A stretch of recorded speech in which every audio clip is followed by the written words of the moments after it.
রমজানে আমরা রোজা রাখি মূলত এই তাকওয়া অর্জন করার জন্য, তাকওয়া শিখায় আমাদেরকে রোজা। এখন প্রশ্ন উঠতে পারে যে রমজানের রোজা কিভাবে আমাদেরকে তাকওয়া শিখায়। এখানে একজনের প্রশ্ন উত্তর দিচ্ছেন যে আমরা রোজা রাখি আল্লাহকে খুশি করার জন্য, আল্লাহর সন্তুষ্টির জন্য, আল্লাহর দিদারের জন্য, আরেকজন বলেছেন আল্লাহর নৈকট্য অর্জন করার জন্য। এই উত্তরগুলো সবগুলোই ঠিক আছে, কিন্তু এগুলো হলো রোজার দূরবর্তী উদ্দেশ্য। রোজার একটা নিকটবর্তী উদ্দেশ্য আছে, আরেকটা আছে দূরবর্তী উদ্দেশ্য। আমরা অনেক কাজ করি যে কাজগুলোর একটা প্রাথমিক উদ্দেশ্য থাকে, আরেকটা থাকে চূড়ান্ত উদ্দেশ্য। যেমন আপনি এখান থেকে রিক্সায় উঠেছেন, রিক্সায় উঠে আপনি মেইন রোডে যাবেন, বাড্ডা যাবেন, আফতাবনগর গেইটে যাবেন, রিক্সা উঠেছেন। আপনি আসলে বের হয়েছেন, আপনার মতিঝিলে কোনো কাজ আছে। তো আপনি যে রিক্সায় উঠছেন, আপনাকে কেউ যদি জিজ্ঞাসা করে কই যাচ্ছেন, তখন এটার দুইটা উত্তর হতে পারে। একটা হতে পারে ভাই রিক্সায় চড়ছি, রিক্সায় করে আফতাবনগর যাব, বা রিক্সায় করে বাড্ডা পর্যন্ত যাব। আরেকটা উত্তর হতে পারে ভাই মতিঝিল যাব, কারণ মতিঝিলে আপনি যাবেন, ওইটাই মূল উদ্দেশ্য। তো মতিঝিল গেলেও রিক্সায় তো আর মতিঝিল যাবেন না, রিক্সায় আপনি মেইন রোড পর্যন্ত যাবেন, এরপরে বাসে সিএনজিতে করে আপনি বা অন্য কোনো কিছুতে করে আপনি মতিঝিল যাবেন। তো এই যে রিক্সায় করে আপনি প্রথমে একটা জায়গায় যাবেন, এরপরে আরেকটা গাড়িতে করে আপনি আপনার মূল জায়গায় যাবেন। এই মূল জায়গায় যাওয়াটা হলো চূড়ান্ত লক্ষ্য, আসল উদ্দেশ্য, শেষ উদ্দেশ্য। আর প্রাথমিক উদ্দেশ্য হলো ওই যে মেইন রোড পর্যন্ত যাওয়া। ঠিক একইভাবে রমজানের রোজার দুইটা উদ্দেশ্য আছে, একটা হলো প্রাথমিক উদ্দেশ্য, আরেকটা হলো ফাইনাল উদ্দেশ্য। একটা প্রাইমারি উদ্দেশ্য, আরেকটা হলো ফাইনাল উদ্দেশ্য। একটা হলো প্রাথমিক টার্গেট, প্রাথমিক লক্ষ্য হলো রমজানের রোজার, এর মাধ্যমে আমরা তাকওয়া অর্জন করব, মুত্তাকি হইতে পারবো। আর রোজার শেষ টার্গেট, চূড়ান্ত লক্ষ্য এবং যেখানে শেষ পর্যন্ত যেতে চাই, ওই যে শেষ গন্তব্য যেরকম মতিঝিল যাওয়া, এরকম রোজার শেষ গন্তব্য হলো আল্লাহকে সন্তুষ্ট করে জান্নাতে যাওয়া। এইটা হলো রোজার শেষ উদ্দেশ্য, ফাইনাল উদ্দেশ্য। এখন প্রাথমিক উদ্দেশ্যটা যদি আপনি অর্জন করতে না পারেন, তাহলে ফাইনাল উদ্দেশ্যে কখনো আপনি যেতে পারবেন। আপনার মতিঝিলে যেতে হলে আপনাকে মেইন রোড পর্যন্ত, আগে মেইন রোড পর্যন্ত যদি আপনি যেতে না পারেন, তাহলে মতিঝিলে যেতে পারবেন। ঠিক একইভাবে রমজানের রোজা থেকে আগে আপনাকে মুত্তাকি হইতে হবে, আগে তাকওয়া অর্জন করতে হবে। রোজা রাখছেন, মুত্তাকি হইতে পারেন নাই, রোজা রাখছেন, তাকওয়া অর্জন করতে পারেন নাই, তাহলে আপনার ওই মেইন রোড পর্যন্ত যাওয়া হয় নাই। অতএব মতিঝিল পর্যন্ত যাওয়া, অর্থাৎ জান্নাত পর্যন্ত যাওয়া, আল্লাহর সন্তুষ্টি লাভ, সেটাও অর্জন হবে না। আমি কি বুঝাইতে পারছি ভাইরা আমার? তাহলে এই যে রমজান আসছে, রোজা আসছে, প্রতি বছরই তো আমরা আলহামদুলিল্লাহ বেশিরভাগ মানুষই তো রোজা রাখি। আমাদের নিজেদেরকে জিজ্ঞাসা করতে হবে রোজার যে প্রাথমিক উদ্দেশ্য আছে সেটা আমি হাসিল করতে পারলাম কি পারলাম না। যদি আমি রোজার প্রাথমিক উদ্দেশ্য হাসিল করতে না পারি, তাহলে রোজার আসল উদ্দেশ্য যে আল্লাহকে খুশি করে জান্নাতে যাওয়া, সেটা কোনোদিনই অর্জন হবে না। এবার তাহলে আমাদের হিসাব মিলাইতে হবে যে রোজা রাখার পর আমি মুত্তাকি হইতে পারছি কিনা। আসেন একটু আমরা হিসাব মেলানোর চেষ্টা করি ভাইরা আমার। রমজানের রোজা রেখে আপনি যদি অন্যায় কাজ ছাড়তে পারেন, গুনাহের কাজ ছাড়তে পারেন, পাপের কাজ ছাড়তে পারেন, আল্লাহর সমস্ত আদেশগুলো মেনে চলতে পারেন, আপনি রোজাদার। রমজানের সম্মান, রমজানের মর্যাদা রক্ষা যদি আপনি করার চেষ্টা করেন, তাহলে বুঝতে হবে আপনার ভিতরে ওই যে তাকওয়া, আল্লাহর ভয়ে, আল্লাহর নির্দেশ মানা, আল্লাহর নিষেধ থেকে বেঁচে থাকা, এই চেতনা আপনার মধ্যে একটু একটু করে জাগতেছে। এরপর পুরো মাস রোজা থাকার পর রমজান শেষে যদি আপনার কাছে মনে হয় যে আপনি মাশাআল্লাহ কিছু গুনাহ ত্যাগ করতে পারছেন, আপনি আগে ধূমপান করতেন, আপনি রমজান মাসে যেহেতু রোজার দিনে সারাদিন আপনি ধূমপান করতে পারেন না, আবার রাতে ৬-৭ ঘন্টা ঘুমায় থাকেন, ১ ঘন্টা তারাবিতে চলে যায়, তাহলে গড়ে ১৯-২০ ঘন্টা বা ১৭-১৮ ঘন্টা, ১৯ ঘন্টা ২০ ঘন্টা আপনি এঙ্গেজ থাকেন, চাইলেও ধূমপান করার সুযোগ নেই। ১৩-১৪ ঘন্টা রোজা রাখলেন, ৬-৭ ঘন্টা ঘুমায় থাকলেন, সেহরি সহ আপনার তারাবির নামাজ সহ ৫ ওয়াক্ত নামাজ মিলায়া, সব মিলায়া আপনার প্রায় ১৯-২০ ঘন্টা ধরে আপনি এমনিই, আপনি চাইলেও বিড়ি সিগারেট খাওয়ার সুযোগ নেই। তাহলে আর বাকি থাকে ৪ ঘন্টা ২৪ ঘন্টার মধ্যে। তাহলে রমজান মাসে আপনি যদি এই ৪টা ঘন্টা কষ্ট করে জিম খিসি থাকতে পারেন, তাহলে ১ মাসেই আপনি চাইলে এই বদভ্যাস ত্যাগ করতে পারেন।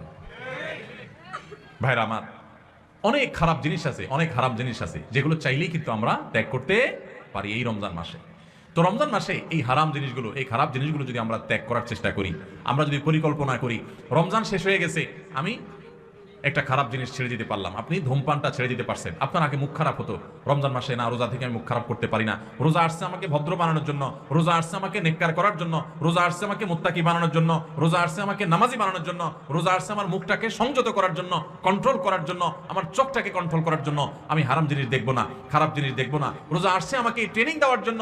এই শিক্ষা যদি রমজানের রোজা থেকে আপনি নিতে পারেন, আর রমজান মাস শেষে আপনি যদি চোখে আঙ্গুল দিয়ে দেখাতে পারেন, নিজের বিবেকের কাছে উত্তর দিতে পারেন যে রোজা রোজার মাস রোজা রেখে, রমজান মাস আমি সিয়াম সাধনা করে তাকওয়া চর্চা করে আমি অমুক বদভ্যাস ছাড়ছি, অমুক খারাপ কাজ ছাড়ছি, অমুক ভালো কাজটা ধরছি, আগে নামাজ নিয়মিত পড়তাম না, এখন 5 ওয়াক্ত নামাজ শুরু করছি, যদি রমজানের পরেও এগুলো আপনি ধরে রাখতে পারেন, তাহলে আপনি আল্লাহর শুকর আদায় করবেন যে আপনার রোজা আল্লাহর কাছে কবুল হয়েছে।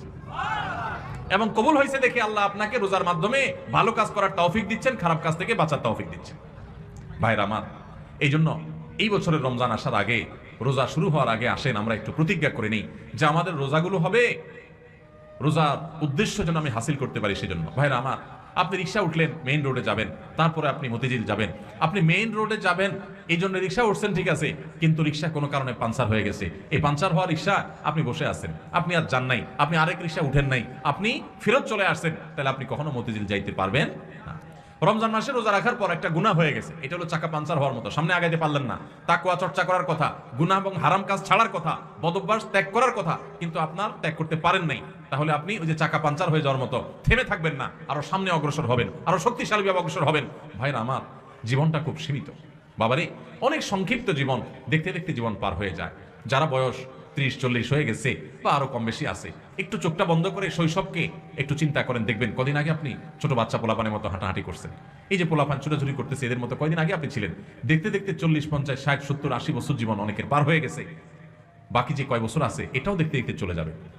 সব পড়ে থাকবে, আপনার ব্যবসা বাণিজ্য, আপনার সংসার, আপনার ঘরবাড়ি, আপনার দোকানদারি, ভাইরা সব থেকে যাবে, শুধু আপনার সাথে আপনার আমলগুলো যাবে। আপনার আমলগুলো যাবে, নেক আমল করবেন তো অনন্ত অসীমকালের জান্নাত, আর বদামল করবেন অনন্ত অসীমকালের জাহান্নাম। ভাইরা আমার, সেজন্য রমজান আসছে আমাদেরকে পরিশুদ্ধ করার জন্য, আমাদের মুত্তাকি বানানোর জন্য। ভাইরা আমার, রমজানের রোজা কিন্তু আমাদের সাথে কথা বলে, আমরা বুঝি না কি কথা বলে, বলবো ভাইরা আমার। রমজানের রোজা আমাদেরকে বার্তা দেয়, মেসেজ দেয়। কি মেসেজ দেয়, কি বার্তা দেয়?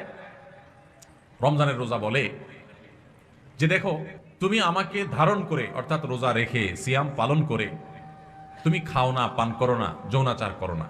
কেন করো না? আল্লাহর ভয়।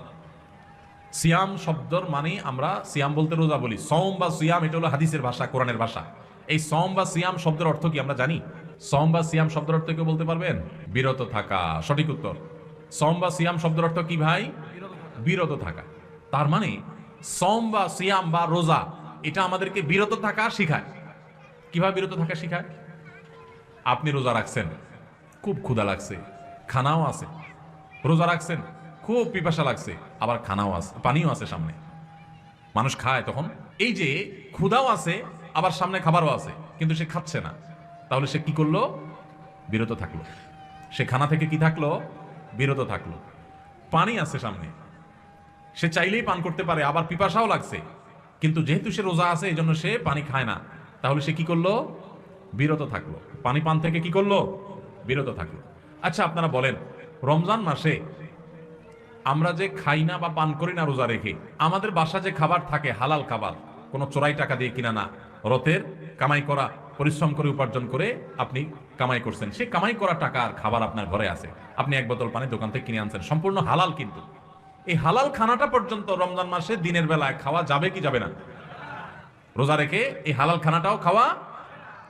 যেই রমজান মাসে আল্লাহ তাআলা দিনের বেলায় হালাল খানাটা পর্যন্ত খাওয়া নিষেধ করে দিয়েছেন, তাহলে সেই রমজান মাসে রোজা রেখে আপনি যদি মিথ্যা কথা বলেন, হারাম কথা বলেন, গালিগালাজ করেন, অশ্লীল কথা বলেন, মন্দ কথা বলেন, মিথ্যা কথা বলেন, তাহলে সেটা কত বড় জঘন্য অপরাধ হতে পারে আপনি চিন্তা করেন। যে রমজান মাসে দিনের বেলায় হালাল খানা পর্যন্ত আল্লাহ তাআলা সেখান থেকে বিরত থাকতে বলছেন, তাহলে হারামগুলো থেকে বিরত থাকার গুরুত্ব কত বেশি। রমজানের রোজা আমাদেরকে বলে, দেখো তুমি যখন ক্ষুধার্ত থাকো রোজা রেখে, তোমার সামনে খাবার থাকে তবুও তুমি খাও না, তোমার যখন পিপাসা লাগে তোমার সামনে পানি আছে তারপরও তুমি খাও না। এমনকি মানুষের সামনেও মানুষ রোজা রেখে খায় না, আবার মানুষের চোখের আড়াল হলেও রোজা রেখে কেউ চুরি করে খায়। পিচি পোলাপান তো খাইতে পারে, তাও খায় না মনে হয়, পোলাপানও খায় না, তাই না? যে লোকটা সবার সাথে চিটারি বাটপারি করে, কথায় কথায় মিথ্যা কথা বলে, সেই লোকটাও যদি রোজা রাখে তো দেখবেন কষ্ট হয়। রুমে একা একা আছে, কেউ নাই, তারপর সে কি লুকায় পানি খায়? খায় না। কেন খায় না? কারণ যেই আল্লাহর জন্য রোজা রাখছে, এই রুমে কেউ না দেখলে কি হবে? সে আল্লাহ দেখে, আল্লাহর ভয়ে সে কিন্তু কিছু খায়। তো রোজা আমাদেরকে বলে, ও রোজাদার, ও আল্লাহর বান্দা, তুমি যে আল্লাহর ভয়ে রোজা রেখে পানিটা খাচ্ছ না, তোমার পিপাসা আছে, খাবারটা নিচ্ছ না, তোমার ক্ষুধা আছে, তারপরও কেউ দেখতেছে না, সিসি ক্যামেরাও নাই রুমে, দরজাও আটকানো, ফ্রিজে খাবার আছে, ঠান্ডা পানি আছে, সবকিছু আছে, ক্ষুধা তৃষ্ণাও আছে, তারপরও তুমি খাচ্ছ না, পান করতেছো না, কেউ দেখছে না, তারপরও তুমি করতেছো না কেন? তোমার বিবেককে জিজ্ঞাসা করো। কারণ তুমি আল্লাহকে ভয় করো, আল্লাহ তোমাকে নিষেধ করেছেন খেতে, সেজন্য খাচ্ছ না। তো তুমি যখন মোবাইলে হারাম জিনিস দেখো, তুমি যখন কারোর হক নষ্ট করো, তুমি যখন কারোর ক্ষতি করো, তুমি যখন একটা গালিগালাজ করো, তুমি যখন কারোর পিছনে সমালোচনা করো, তুমি যখন নামাজ পড়ো না, তুমি যখন গুনাহের কাজ করো, তুমি যখন খারাপ কাজ করো, তখন তোমার বিবেক কেন জাগে না? তোমার আল্লাহ তো সেটাও দেখতেছেন, আল্লাহ তো সেগুলোও নিষেধ করেছেন। এই আল্লাহর নির্দেশ মানার কারণে তুমি রমজান মাসে রোজা রেখে ক্ষুধার্ত পিপাসার্ত থাকার পরেও মানুষ না দেখলেও পানাহার করো না, তাহলে সেখানে মানুষ না দেখলে চুরি করে মোবাইলে হারাম জিনিস দেখা, হারাম কাজ করা, এগুলো তুমি কিভাবে করো? আমাদের রোজা আমাদেরকে এই কথাটা সারাদিন বলতে থাকে। কথা কি বুঝাইতে পারছি ভাইরা আমার? রোজার এই বার্তা, রোজার এই মেসেজ, রোজার এই কথা যদি আমরা বুঝতে পারতাম, তাহলে আমরা মুত্তাকি হয়ে যেতাম। রোজা আমাদেরকে তাকওয়া শিখায় কিভাবে দেখেন তো। রোজার মাসে রোজা রেখে আমরা আল্লাহ দেখছেন এই ভয়ে আমরা পানাহার করি না। রোজার শিক্ষা নিয়ে আমি সকল হারাম কাজ করার সময় এরকম মনে থাকবে যে কেউ না দেখলেও আমার আল্লাহ ঠিকই দেখতেছেন, অতএব আল্লাহর ভয়ে আল্লাহ নিষেধ করেছেন এই কাজটা আমি করবো না। এটাই হলো রোজার শিক্ষা। ভাইরা আমার, রোজার এই শিক্ষা যদি আমরা গ্রহণ করতে পারি, আমরা যদি মুত্তাকি হইতে পারি, তাহলে রোজা সার্থক। আর যদি সেটা না পারি, তাহলে এই রোজার সার্থক না, এই রোজার উপকারিতা আমরা পাইলাম না। এই রোজা আমাকে মেইন রোড পর্যন্ত নেয় নাই, এই রোজা আমাকে মুত্তাকি বানাই নাই, যেই রোজা আমাকে ভালো মানুষ বানাই নাই, যেই রোজা আমাকে অন্যায় থেকে বাঁচাই নাই। এই রোজা আর উপবাস থাকার মধ্যে খুব বেশি পার্থক্য নেই। আমার কথা না, আমাদের প্রিয় নবী সাল্লাল্লাহু আলাইহি ওয়াসাল্লামের কথা। তিনি বলেছেন, মাল্লাম ইয়াদা কাওলাজ যুরি ওয়াল আমালি বিহি ফালাইসা লিল্লাহি হাজা আন ইয়াদা তাআমাহু ওয়া শারাবাহু। যে ব্যক্তি রোজা রেখে মিথ্যা কথা ছাড়লো না, মিথ্যা কাজ ছাড়লো না, দুই নম্বরই ছাড়লো না, চিটারি বাটপারি ছাড়লো না, এই ব্যক্তি উপবাস থাকায় আল্লাহর কোনো ঠেকা পড়ে নাই। তার মানে তার রোজা থাকা উপবাস থাকার মতো। এই জন্য ভাইরা, রোজা রেখে সমস্ত অন্যায় কাজ ছাড়বো তো ইনশাআল্লাহ। আল্লাহ আমাদের সবাইকে তৌফিক দান করুন। রোজা